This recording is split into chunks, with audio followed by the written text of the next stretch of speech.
Hi everybody, and welcome back. This is part 2, carving our expressions into the wood, and I'm just going to reinforce some of my lines here, leaving off from where we ended in the last video. I'm trying to keep this whole video here short, but I'm going to have to fast forward through some of it since I'm trying to show so much. So all I'm doing is I'm redrawing in some of the details that I want, and this is the time you can change anything that you want.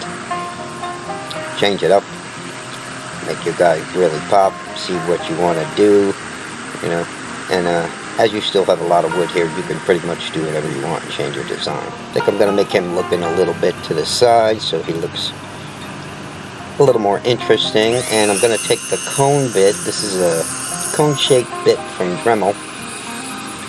And I like to reinforce everything with this, and it's got a really fine point on it so I can really dig in. But I can make finer lines with it now that we've roughed off a lot of the wood. So I'm going to go around and set these lines in and pretty much secure the design I'm going for now at this stage. So whatever I carve here, whatever lines I put in, are the ones I'm going to pretty much remain with. Okay, and that will be the way our wood spirit's going to look. The pupils might change a little bit, depends on how good of an eye mound I can make. But I am going to try to keep them a little bit to the side. And we'll pop a lot of bags in here, and I'm making my lines more definite. So when I'm done with my carving, you know, this right here will pretty much be the way he's going to look. I like to go around the nose and reinforce all my lines with this cone-shaped bit. Works really good in cottonwood bark, and then I like to run my knife through also and really deepen the lines if I need to. Let's put a little simple lip on this guy, and we'll give him some nice bags here at the top.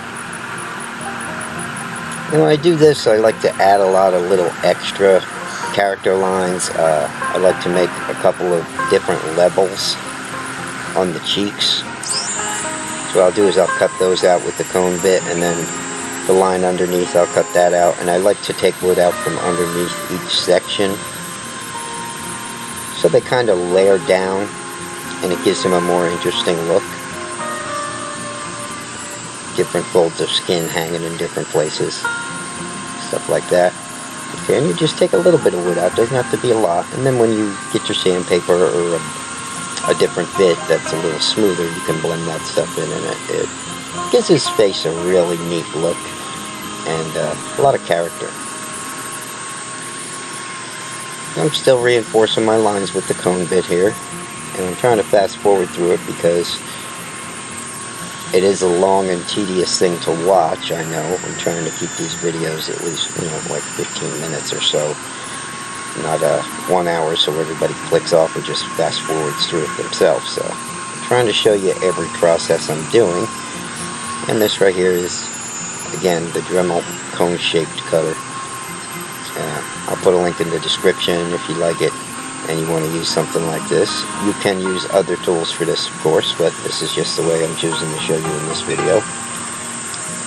Now on this lip here, what I want you to do is kind of shape it down from the top and up from the bottom into that cut.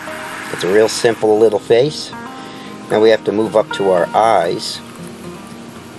And the big thing here is to round that wood, again, up and under the top eyelid and down into the bottom eyelid. Alright, and in the corners we're going to cut a little triangle shaped chip out to try and get some shadow there and form a rounded eyeball. I don't know how good I can do this while he's in the vise, but I'll suffer for purposes of the video because I really like to do this when I'm holding it in my hand. It's much easier. You got a camera in your way, and it's just a little bit harder doing it like this, but we'll see what I can come up with here. And I think I can form an eyeball okay. At least enough to get our wood spirit done. The purposes of the video. I can clean them up afterwards. Now you might have to mess with this for a while, but like I said, you want to take a corner out of each side, alright, and then keep rounding down and then up until you can get that pretty smooth. But you definitely want that eyelid to cover, or at least have that eyeball, you know, inside, not sticking out from the lines that you have cut underneath it or above it. We don't need no frog-eyed, big bug-eyed wood spirit. Okay, don't mind my hairy arm in the way. Oh, okay, I think we can get some eyes in there. Okay, the next step is to take a small U-shaped gouge. Doesn't have to be too much of a U, but you definitely want a curve on it. And let's pop some irises in there by poking straight in. Then we'll get our detail knife and we'll take that chip out. And if it doesn't come out as good as you'd like it, you know, you can always recut it. Be careful not to bust up your eye.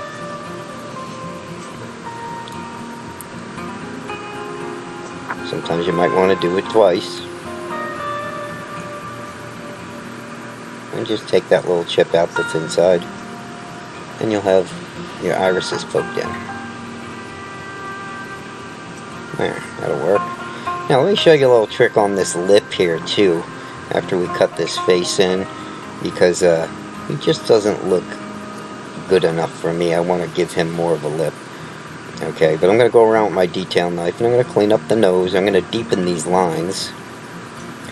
That's one thing great about mixing power with hand tools, is you can rough it out with power and everything, but when you want to get some good hard lines, there's nothing like a good sharp detail knife. And I'm using a Beavercraft knife here.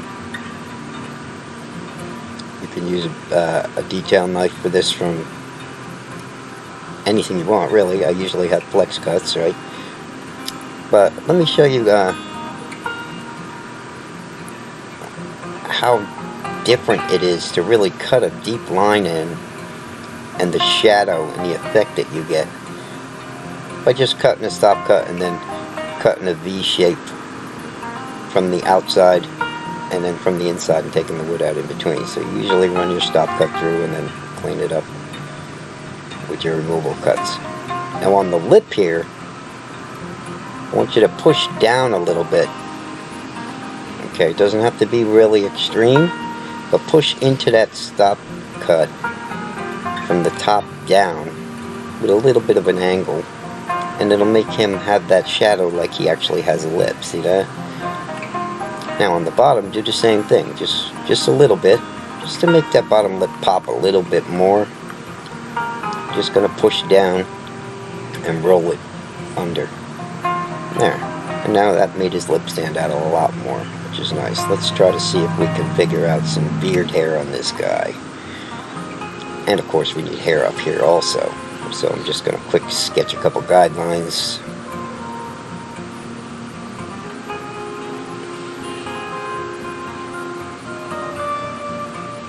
And once we sand all this up and everything will of course smooth together.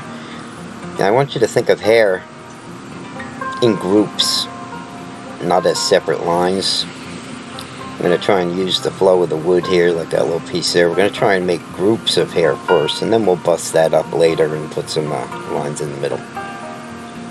Okay. Yeah, that ought to do it. It'll blend them together. We got to get rid of this cone-shaped cutter. So we're going to go back to the flame-shaped burr here. You can use a Cuttall or a Typhoon. Okay, and we're going to try and cut some of this hair out real quick. You always go with your bigger bits first, and then you can clean stuff up with your smaller bits. So what I'm going to do is I'm going to go around, I'm going to try and get some lines in for hair. And make them look a little interesting, a little more interesting by cutting some pieces out of the side, like right here. And we'll shave that face down and up into what we just did. And clean up underneath our wrinkles here. And anything you want where you have this bit in your hand if you need to take off more wood. Okay, and we're going to try and give him little tufts here and there and undercut them. And then we'll try to break this hair up and put some lines in the middle of it and make him look like he has more hair. But I try to go around the carving and try to cut pieces out of the sides here and there, all the way around to the back sometimes even. And that gives him a real unique look, and we're kind of working around the whole carving instead of just in the front of the carving. So this right here is a different way to do hair. Like I said, I want you to think of it in groups. And sometimes you could just do something like this and that's all you need and it looks really good. Now from doing this, the video is getting kind of long, so I'm probably going to stop it here and we'll finish this wood spirit in the next video. So I hope you join me in that one. Thanks for watching. And I'll see you then. Bye-bye now.